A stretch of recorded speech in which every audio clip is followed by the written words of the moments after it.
time again, exposing the truth. Welcome to Coffee Time Again, exposing the truth. Dale at the microphone, the show that demonstrates how history repeats itself. He digs into the past, shows what happens, and how it is happening now. Follow the path of history to where it goes, then relate it to today to reveal the connections. The culture that forgets its history has no future. A history buff and loves to talk about it, going back as far as ancient Greeks and Egyptians and beyond. So grab your coffee, your chair, and listen to the show. Hope you enjoy. Good afternoon, good morning, good evening, whatever the time zone you're in. Welcome to the show. This is Coffee Time Again. And my name is Dale. I am the host. And today we have Gene Moran with us. He's an expert in the industrial government, how do they pronounce that? Government industrial complex. That goes clear back to Eisenhower's time. But anyway, I want to welcome Gene back. This is his second interview. I do that occasionally. Interview him again to see what's changed and how things have progressed, if they have, which is unusual in this world. So anyway, I am Dale, and today we're exposing the truth of the U.S. military complex. Welcome to the show, Gene. Hey, Dale, thanks for having me back. Gene Moran is the name. That last name seems to trip us up. Not a problem though. But no. Yeah, I'm happy to chat about what's going on or not going on. There's much to discuss, and in some cases there's movement, and others there's no movement. So, I've been following the news a little bit about what's going on in the Middle East and other places where there's conflict. And how are we involved in that mess in Israel and Syria and Yemeni and all that nonsense? Because we're sinking ships and we're sinking, shooting down drones. Well, I don't think we're sinking ships yet. We are sinking some small boats, but yeah, we seem to be moving sideways or backwards into a little more conflict as we are continually tested around the world. As your audience knows, the Israel and Gaza conflict is playing out across a number of fronts beyond Israel and Gaza, and that's because there are third-party groups, non-state actors who are operating. In most cases, it appears at the instigation of Iran, who supports Hamas, Hezbollah, and the Houthis. And so we see different ways in which they are exercising their control of a small piece of the battle space. And it's playing out with attacks in Iraq, attacks in Syria, attacks in the Red Sea. And as is often the case, U.S. forces are deployed around the world, and we are in the mix. Yet we have not declared what the true lines are here. I hate to use the term red lines, but what are the contours of this conflict in our effort as a U.S. government to keep things from escalating into another regional conflict or even war? We are being somewhat timid in how we respond to these situations, in my opinion. Okay, timid. I like the way you phrase that. I think we're being just downright cowardly in some of it myself, in my opinion. I'm not a big fan of his war effort, President Biden's effort to supply it. And then, of course, we also have what's going on in, oh, darn it. I just... Probably Ukraine. Yeah, Ukraine is right. Yeah, so you use the term war. These are not necessarily our war efforts yet, because we have not clearly declared what is our position. With respect to Russia, Ukraine, we've gone in with half measures. It's now coming up on 2 years where we have essentially supported movement toward a stalemate, where neither side can score the clear win. We have done so by providing aid in the form of financial aid, economic aid, military aid, to the tune of about $100 billion to Ukraine. Yet that has not been enough to cause a clear win. It has allowed Ukraine to participate far longer than most thought could happen. But we're now at a decision point where Congress is holding back, saying, hey, we want to understand what the real end game is here. And so far, a clear end game has not been articulated by the president. With respect to Israel and Gaza, Israel is our number one ally in the Middle East, yet we can't seem to give them a cup of coffee for the support that they're requesting. They've asked for $14 billion in support. The Congress has not provided that. They want to understand, again, what is the end state? What are we trying to achieve here? And there's a difference of opinion on what that end state should be. With respect to the third-party actors, Hamas, Hezbollah, and the Houthis, that is, causing an asymmetric effort across the Middle East. We're seeing it most recently, today in the Red Sea, as we record this. And we need to decide how much are we going to tolerate as the United States. And I've said this before on the program, what is our position in this world order? Are we going to be this singular defender of democracy and freedom around the world? Well, I don't know if we should be the singular. I think we need to play a role. However, I was going to say that with what's going on in, I keep wanting to say Nicaragua, but it's not Nicaragua, it's Ukraine and the Middle East, is that going to expand into Russia getting involved with helping Hezbollah? I think it's an open question. I'm not sure what their connectivity is there or what their capacity is. Seems to me, though, they're pretty well tied up in Ukraine militarily, that they're just not doing anything. Neither is fighting a stalemate war. And militarily, seriously, strategically weakened. Yeah, they've lost tens, if not hundreds of thousands of soldiers. They've lost equipment beyond measure. They have been substantially weakened in this effort. So I'm not sure what their capacity is, but their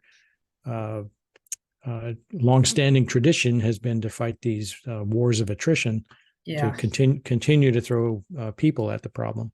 Yeah, and that doesn't. Well, the United States has been throwing money at the problem, and that doesn't seem to work either. We're $34 trillion in debt as of yesterday. I don't know what it is today. Yeah, that ticker climbs fast for sure. Yes, it sure does. And there are some members in Congress who are saying no money for anybody until we close the border. How's that affecting things? Well, I can sense that it's frustrating for many Americans to see this form of debate, but it is a way to get to consensus and to force compromise, to have these difficult and sometimes unsolvable problems pitted against one another, to force a compromise. Something will come of it. There is leverage to be had by using the border as the lever, but that doesn't sit well with everybody. And we're in a time where many things don't sit well with a lot of people. So I don't particularly care for that leverage point, but it's a real problem on the southern border, and it has been over multiple administrations. This has gone on for decades in various ebbs and flows. Yeah, and so there's a decision point to be made. This is how politics works. It's not pretty to look at, but it will get to a compromise. We'll find out some way.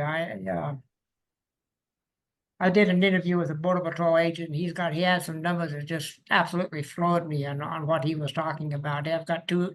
In fact, I've interviewed him twice too. He was very good at what he was talking about. What is the impact of political and foreign affairs on the news? I'm not sure I understand the question, Dale. What is the impact of political and foreign affairs news of the day? Is the question you got here.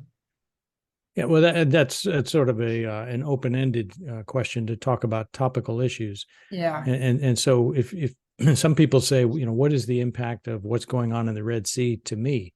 at my home, so let's say I live in Arizona or New Mexico or Florida, you know, the Red Sea is a super highway of sorts for commercial traffic. And a lot of people don't fully appreciate how much commercial goods and services, or not services, but commercial goods travel around the globe by ship. It's the most cost-effective way to move material. That Red Sea is constrained on the southern end by the Strait of Bab el-Mandeb, which is about a 15-mile wide piece of waterway. And then on the northern end of the Red Sea is the Suez Canal, about a 120-mile stretch where $9 billion worth of goods pass through that canal every day in normal circumstances. About 20,000 ships going north and south. Today, with the activity in the Red Sea and this heightened state of concern about Houthis firing drones and missiles, over 15 commercial shipping companies have chosen to not use the Suez Canal, which means they're taking the long way around the Cape of Good Hope of southern Africa, which translates into cost. It costs $10 to $50, sometimes $100,000 per day to operate a commercial ship at sea. And if you extend a container ship's voyage timeline by 10 days even, that's a lot of money that has to be borne by someone. Who will pay that? It's the consumer who will pay that. Yes. So think of anything that comes in containers, oil, liquid natural gas, automobiles, all sorts of things travel by ship. And if you've closed off that superhighway or made it unsafe, the commercial shipping companies go around. So that's why it's important for Americans, any citizen in any country, to understand what is the impact to them at home. It's going to be get you in the pocketbook, and we've already got pretty bad inflation. We've got all kinds of problems going on financially in our country, and to add that to the rate, that's going to really impact the economy extremely bad, in my opinion. I was hearing yesterday that price of gas is already going up. There's no doubt we will feel it. The distribution of oil around the country has changed with the introduction of shale in the last decades, but other consumer goods will certainly feel the price. Think about when ships were stacked up at the port of Long Beach not that long ago. It only takes a few days of backup before the shelves at Walmart start to feel it. That's because our supply chains are so tight. Yeah, I can hear you on that. I wasn't aware that. I knew that the backup and the shortages of everything from baby food to oil was backed up out there at Santa Barbara, and the backup and the supply chain issues that we were having back then. Then they were blaming it all on COVID. I'm not so sure if that's true or not, but that's what the blame was placed. Well, I think Europe will feel it first in their trade with the Far East and Australia, for example. But the U.S. will certainly feel it here in a matter of days. Yeah. Oh, yeah. It just doesn't take long. They think, well, a ship takes a month to get from England to the United States, so we got a month. Well, guess what? The one that left today, 30 days ago, is now docking. Yeah. Well, I do think, as we record this in early January, I believe we are within days of taking a more effective strike posture against the Houthis in the uncontrolled portions of Yemen. I would expect to see either a Tomahawk launch from ships at sea or a coordinated airstrike from the air wing aboard the Eisenhower, USS Eisenhower, which is deployed in the Gulf of Aden and the Red Sea right now. Yeah, I knew they had 2 aircraft carriers. I didn't know which 2. I knew. Yeah, Gerald R. Ford, the newest carrier in the fleet, which came in 3 or 4 years late at a cost of about $14 billion. That ship is in the Eastern Red Sea right now. Yeah, I just didn't know well which 2 was on there. We got a national election coming up here pretty soon. How's that going to affect our stance now? Well, I don't think that you'll see strikes used to influence political messaging in the U.S. It's been done before, or it's at least been questioned before. The perception was that in the Clinton era, that when he was in a position of weakness, he would allow strikes to occur in the Middle East. I'm not sure that we're in the same situation here, but I think there is some unrest in the national security circles of our nation, where people are wondering why are we being so cautious about this. We're treating Iran as though they're 10 feet tall. Back in the 80s, we thought Russia was 10 feet tall. It turned out they weren't. I believe Iran is taking advantage of the fact that we are being so public with our concern about this escalating too quickly. But I think the 2024 election can be a referendum on what our position in the world should be. What do people think? There are a great many people who think we should not be involved in all of these world events. To those folks, I would say, look back to World War II and how long it took us to get engaged, and look at how the world order changed as a result. And since World War II, I've said this before, we've had nearly 100 years of peace, relative peace, in the U.S., where our way of life has not been so directly challenged. If we don't lead on the world stage, there will be a vacuum that will be filled by somebody with less concern about democratic values than the U.S. Yeah, and my guess would be China. Could be. Because they're so much more, they're a lot stronger than Russia is right now. And their economy. I would expect we'll see more of these third-party, non-state actors having the ability to establish territory and action patterns that are not consistent with our values. I don't know that China has the capability today to support global efforts like that.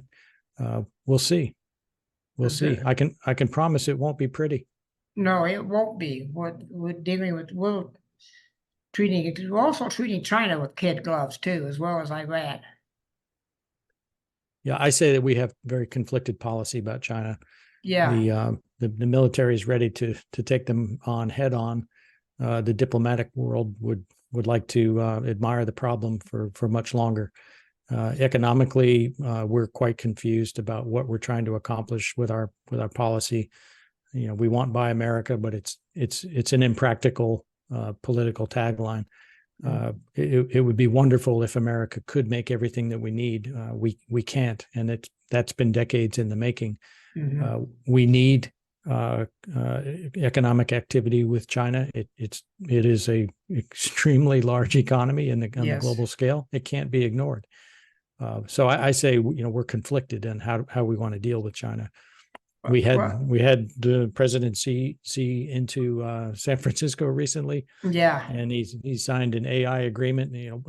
I have zero faith that will be executed with the intent that it was described in the press releases.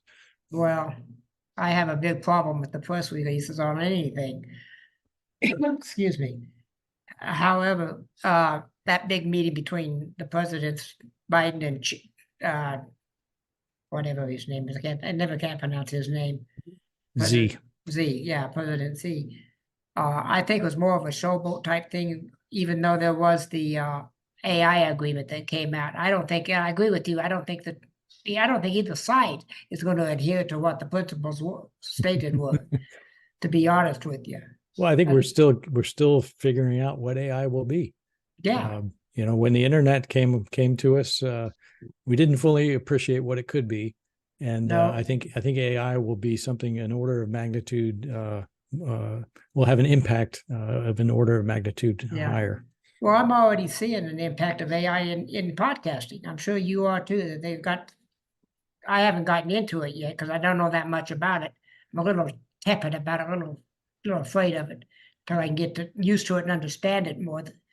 So I haven't used it, but there are apps out there using AI for Well, podcasting. sure. And there was there was a time when calculators were not allowed in schools or on to be used on tests. Yeah. Gary Vaynerchuk has a line that AI is the tractor of the industrial era when tractors came about. Yeah. They scared farmers to death, but look where it's brought us. Yeah. I think we need to embrace it and tame it. There are most technologies that have come around. I would say nuclear is a one exception. We've been able to tame or contain technology in a way that is useful to us. Nuclear is one that almost got away from us. Yes. But I think AI is something that it can be understood and learned and incorporated into our lives. Well, I remember when my first website back in the 90s, when it was using HTML1 and doing it in Notebook, and it had me tepid and a little bit scared in the beginning. Now I go in there and matter of days, I've got a website built, but because of the advancement in technology. Oh, for sure, and to the degree that it can save us on some of the routine tasks, Yeah. or help improve efficiency, if it's 10% or 90% improvement of efficiency, that means a lot to the economic bottom line. Mm-hmm.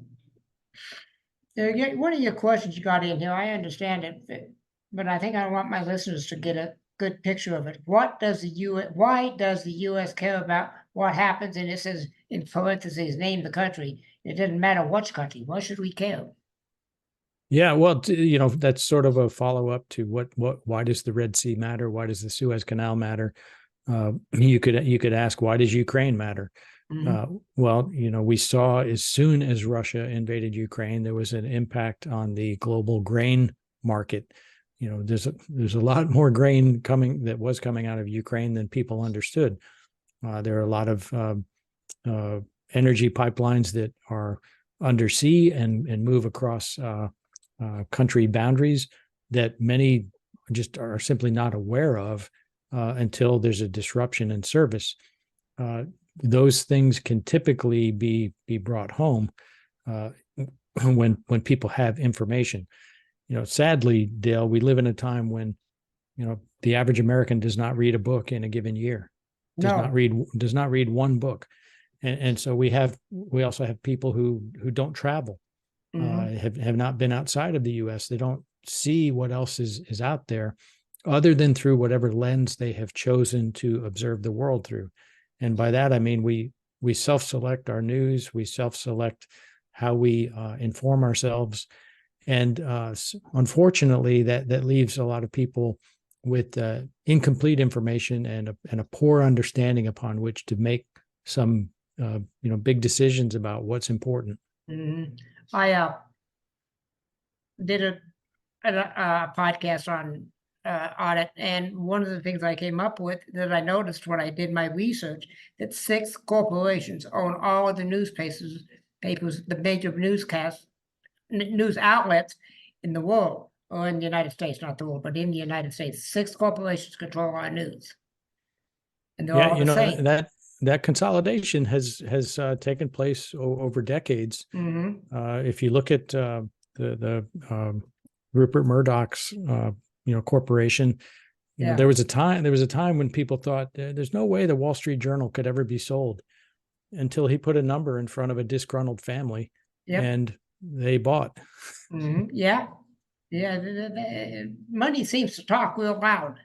Everybody. The old saying is, everybody has a price. Well, and that was a case where it was a family-owned operation that when the family had strife and weakness in it, that Rupert was able to expose. Yeah, and he put a price tag on it. Yeah. So that's my problem with the news media, news outlets, is just that so few people actually have control of it. Well, you can go back to colonial times when people were able to print short missives and say nearly whatever they wanted and distribute it as news.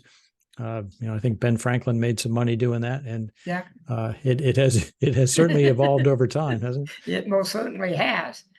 So I don't pay a lot of attention to the mainstream media. I don't even pay, and I don't trust the internet to be truthful either, to be honest with you. So I have to go through several different networks to get something that's resembling or compromising the truth and what's going on. And I don't believe our government's telling us the truth on a vast majority of things. A good example is that balloon that went over last year, that they tried to hide that from us, the government. That Chinese balloon that covered the United States, that spy balloon. Yeah, when I worked in the Joint Staff in the Pentagon, which oversees global operations, and I observed at the time that the news cycle was usually about a week or so behind what was actually happening. Okay. And sometimes things are couched in classification as a way to just protect information or protect sources of information, but sometimes overclassification of what should be unclassified news inhibits a free flow of understanding between the government and its citizens. Okay, I understand that very well. So we have to find a way that we can be more free on our press. We got First Amendment says we got freedom of press. However, the press is not being free with us, with no information. I don't think. I think they have more than they're letting know. You think the press has more than? I think they have more knowledge than what they're letting us know because of the way they couch their broadcast. They're not their podcast, but their broadcast. Well, certainly there's editing taking place, and there's a process by which sources are developed between the government and news, and then there's a process by which that story gets edited to take on a particular flavor. Yeah. I wanted to ask you this earlier on and forgot about it. You're talking about the veterans and what's going on with the veterans. Have you heard of a VA program called Aid and Attendance? Yes. Yes. I'd like to talk a little bit about that because I know I'm a recipient of it, Aid and Attendance. So that's how I found out about it. Okay. But I'd like to get a little more information out because I got a lot of veterans in my listenership, and they don't know about this one particular. A lot of programs they don't know about, but this one in particular is very beneficial. And in fact, the bottom line just went up because of the cost of living went from $29 a month to $2,300 a month. So can you talk a little bit about Aid and Attendance? Yes. Now, without being a VA expert on the specifics of their programs, that is a program where certain categories of veterans are eligible for services, sometimes later in life, but some qualify earlier than what would be categorized as elder care. But it's a way for a veteran to get financial support to provide for some of those medically induced conditions that inhibit various activities of daily life. So whatever the cause might have been on active duty, there's a way for the VA to acknowledge through a screening process that certain categories of people are eligible for this sort of support. Those who are eligible are actually a pretty big part of the veterans universe. And so, as you suggest, many people don't realize that they're eligible for this, even if they only had a short number of years of service, because it might have been based on the type of service that they performed or the location where they performed that service. Veterans of Korea, for example, or Vietnam veterans may fit into a particular category, but that benefit translates into a monthly stipend or allowance that is specifically intended to help defray some of those medical costs that have to be otherwise would be borne by families. Yes, like I said, I'm a recipient of aid and attendance, and it took the paperwork involved, the time involved. It took 4 months, 4.5 months to get all the paperwork and get everything approved and go through the process. So it took some time. However, I am very grateful to it. It's been very useful to me. And there's actually a cottage industry of people out there who help veterans navigate that process. To me, there are some who shouldn't be in that sort of work, who are not in it with the purest of intent. But to me, it strikes me as similar to tax preparation services, where preparing one's taxes at a certain point becomes so complicated that you just pay somebody else to do it. Sometimes navigating the VA can feel like you're up against the IRS, where it is burdensome, and there's a lot of paper and a lot of questions and a lot of documentation, and they can wear you down, and it can feel like they're just waiting you out. That's obviously not the case, and I think any government employee of the Veterans Administration would feel, on a personal level, I know they feel proud to be involved in that kind of work and supporting people who have served the country. But it's not an easy benefit to grab hold of, as you suggest. Yeah, I used one of those third party to get my benefits. It cost me quite a bit of money to pay the third party to help me with the paperwork. That's all they did, was help me with the paperwork. But it shortened the process by about 4 months, because they were saying 6 months, 8 months to a year if you did it yourself. Because you would typically make a mistake that a professional won't make. Some of the veteran services organizations, the VSOs, have special access to the actual VA system, so that they can sit at their computer terminal and make nearly a direct entry into the VA system on your behalf. So I know that's not available everywhere in the country. No. But for those that do have access to that, it's a good way to speed that process along. Yes, well, I'm glad you were willing to talk about that, I want to get this message out, because so many vets homeless vets are in trouble, mentally ill vets, PTSD vets, war combat survivors and victims. And so I really glad you was willing to talk about that, Gene. Sure. One of your other questions down here is, why are we so concerned about classified documents? So the one of the court cases with President Trump deals with his allegedly taking classified documents from the White House to what became his private residence, without having the proper audit trail of how did that documentation move, and then where does it where is it stored. In the military, when people are introduced to classified material, there's a training process, and you are educated on how to or you're trained on how to handle it correctly, how to store it correctly. And if you don't follow the rules, you're subject to punishment. Sometimes that's administrative punishment, but in egregious cases, it can also be jail time.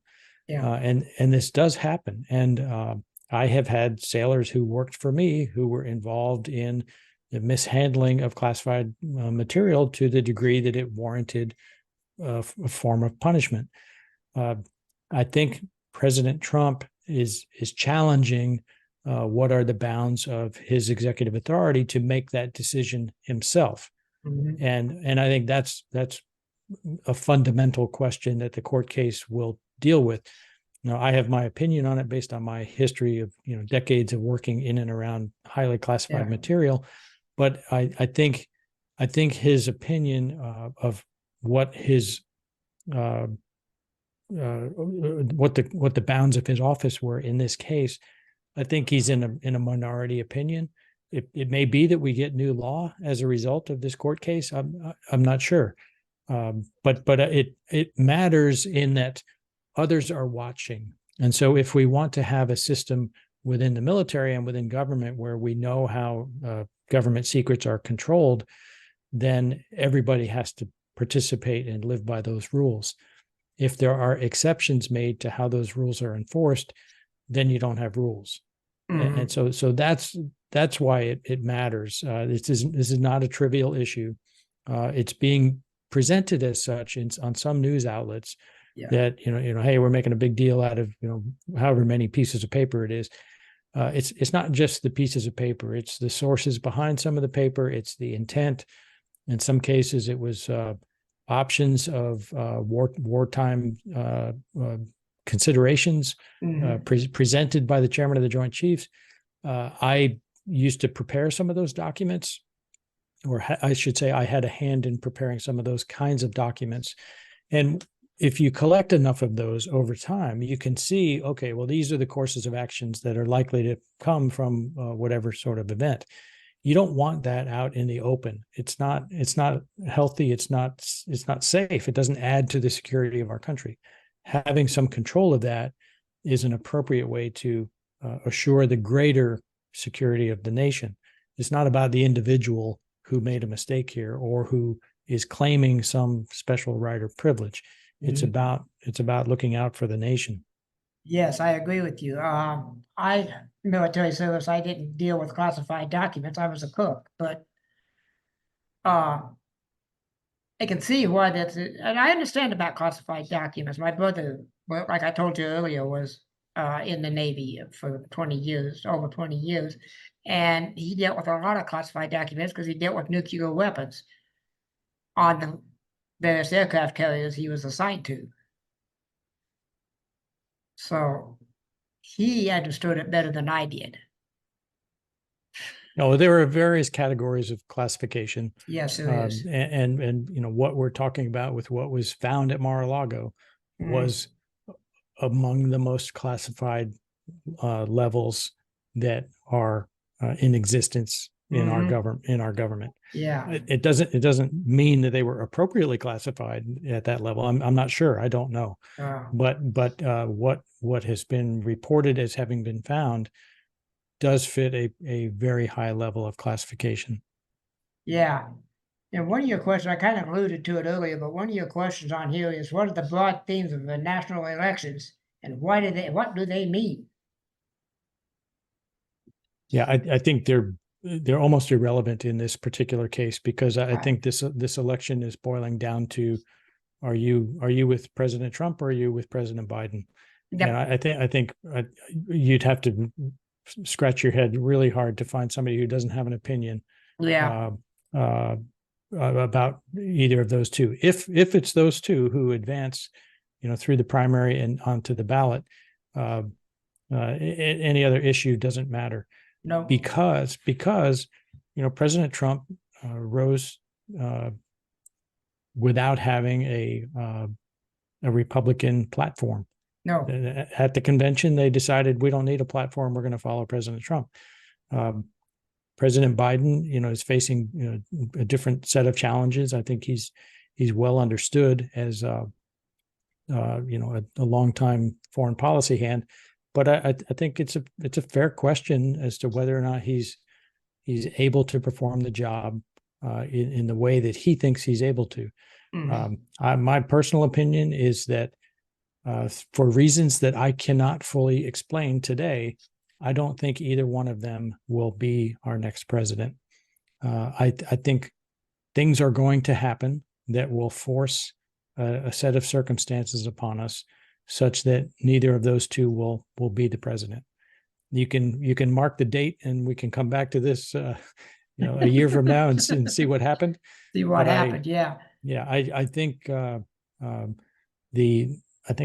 excuse me, there's uncertainty about President Trump's legal situation. I think in President Biden's case, this is not about ageism. I think it's about his ability to perform in the role. I think he is less capable than he was a few years ago, just physically capable. And that's not a knock on him. age affects people in different ways. Just I just looked up today. I was watching Andrea Mitchell on the news, and I did not realize she's 77 years old, and holy moly. And she's performing at a midday television show. Yeah. And so there are people who age very, very well and can work into their 90s without a problem. Yeah. I have a professional colleague in my circles who's over 90 years old, and he's an appellate judge. And if you saw him and didn't know his age, you would think he's 62, and he's incredibly sharp. But not everybody is in that in that condition. My stepmother's 90 years old, and she's healthier than I am. She lives alone, and up until her birthday last June, she drove. She gave it up because her car died. She didn't want to buy a new one. We play the cards we're dealt, Dale. Yeah, that's the way it is with Mom and me. Because I'll be 74 in about 2 weeks. So you're right about this. The way people age is totally different. Now, you're a long-time Navy guy, so I know why we need the Navy, but I want my listeners to know, why do we need the Navy, and how does it underpin our way of life? Well, we use the example of the Red Sea and the Suez Canal to talk about shipping and shipping lanes, and sea lines of communication is what they're more formally known as. We rely on international transfer of goods through these ocean superhighways, and without them, we just don't have we wouldn't have the economy that we have, whether it's goods and not services, but goods moving along just our coast from north to south on the east or west coast, or with international trade. Without the international trade, our economic underpinning is not able to produce the GDP that we do. And so how do you protect that? Well, you protect it by demonstrating that you're able to defend it if necessary. And so we're seeing a form of that in this coalition that's been formed in the Red Sea to try to combat what is effectively Houthi piracy. Although the Barbary pirates were in North Africa, a couple of hundred years ago, the playbook is basically the same, but the technology has changed. And so just as the Barbary pirates had to be dealt with, so too did the Houthis. It wasn't that long ago we were dealing with the pirates coming out of the Somalia and the Horn of Africa. These things crop up, but if you can't move goods around the world by ship, you have a problem, and the only way to protect those lanes is to have a Navy capable of defending those lanes. You brought something up about the Somali pirates and stuff. Is that going to be a problem now that we're using that Horn of Africa more, since we've got the Red Sea tied up? Is the Somalis, are they going to come back and try to do that again? Or they? Well, you raised an excellent point in that, we might defeat the Houthis in Yemen, but they represent an ideology. And so just like Israel was able to kill a senior Hamas commander recently, again, we're recording in early January. It wasn't long ago. I'll go back to the start of the Iraq War. In the Department of Defense, there was a poster that was made up, which was a picture of, I'll say, 50 of the top leaders of Al Qaeda. And these were the targets. We're going to knock these 50 people off, one at a time. Well, what happens when you knock them off at the top of that pyramid? Somebody else steps into it. You don't defeat an ideology with a military. So there's a multi-pronged approach required to get control of this. Could piracy off Somalia reemerge? I think it's possible. I think at the moment it appears somewhat unlikely. But there are other nations with interests in those areas: China, Russia, Japan, Many of our allies, they all have their own interests in some of these parts of the world that go back to colonization of those areas. But is there a threat of something else coming forward? There always is. A vacuum will fill with a bad actor. Yes, the nature abhors a vacuum. So when you Yeah. kill off Al Qaeda, the head of Al Qaeda, whoever it is, somebody's going to take his place, like you said. And the same thing's going to happen in Hamas. Like you said, we just killed one of the senior leaders. I'll bet you within a week they'll have another one in place. Yeah, he's there today. We just don't know his name.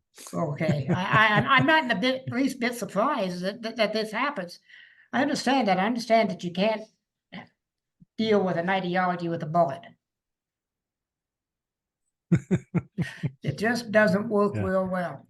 Yeah. Well, it's good to catch up with you, Dale. Yes, it is. And we're about out of time here. We're a little bit early.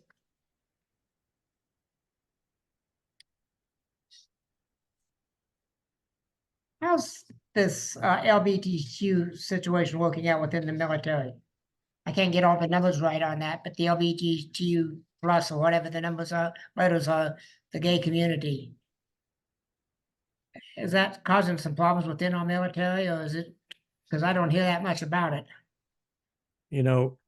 I think if you look backwards in time about how we've dealt with some of these social issues, introduction of minorities, pathways to citizenship that pass through the military, for those that are willing to serve for a number of years, it can be a faster track to citizenship.